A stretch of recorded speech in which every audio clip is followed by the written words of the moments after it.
All right. What's happening, everybody? My name is Pete. You guys are watching right here on the PTD Vlogs, day number 237.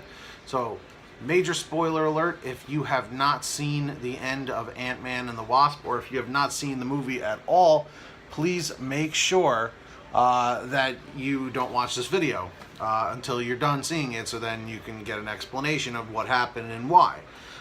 So I like to set a thumbs up goal on all my videos, so I'm going to set a goal of 10 likes on this video. So if you don't mind, hit that like button, the thumbs up down below. I'd greatly appreciate it, folks. So without further ado, let's jump into it. The ending of the movie is, I would say, pretty predictable, but it's fantastic. It's totally worth watching in every way, shape, and form.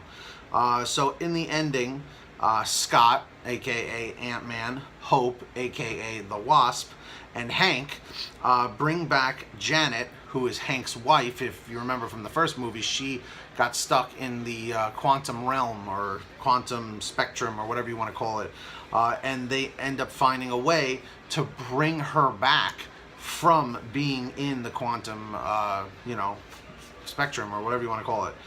And in the process, Janet has the ability, because she's been in the quantum realm for so long, she is able to heal Ava, who is Ghost in the film. And she does this thing where she puts her thumbs on the temples of Ava, and she's able to save her somehow, from flickering in and out and having her molecules not keep expanding and retracting or whatever it was, however it was explained. But the ending is pretty predictable, but it's a nice happy ending, sort of. So there are two credit scenes. Credit scene number one is Scott, Janet, Hope, and Hank are on a rooftop with Luis's van, the guy that works with Scott, and they have to set up a quantum tunnel that fits inside the van. Scott goes through to retrieve the quantum matter to permanently save Ava from dying, to permanently save Ghost. When Scott finally wants to come back home, we find out that Janet, Hope, and Hank have now turned to ashes due to Thanos' control of the Earth. So this is a major spoiler from the Avengers Infinity movie, Infinity War. I said Infinity many times.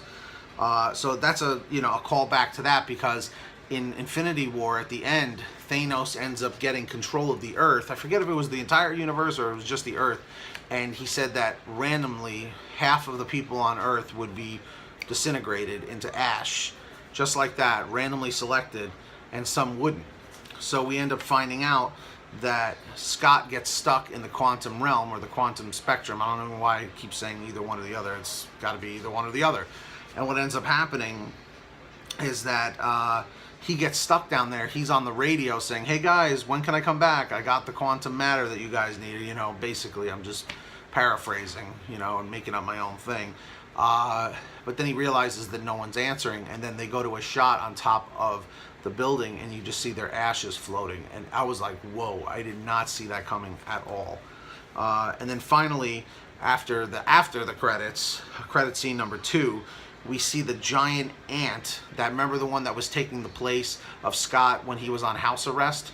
The ant had to emulate all of his daily things that he does and everything, and one of them was playing that electronic drum set.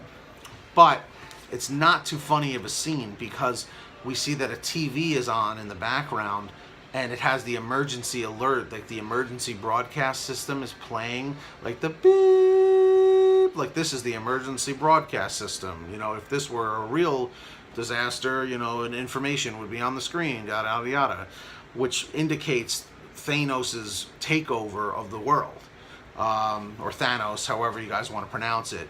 But it just goes to show that we're leading back into some wildness with the Avengers. Nick Fury's gone too, remember that? Whole bunch of people are gone. And then at the end, it says Ant-Man and the Wasp will return. But then they put a question mark after it just to kind of throw everybody off. But needless to say, it was it was great.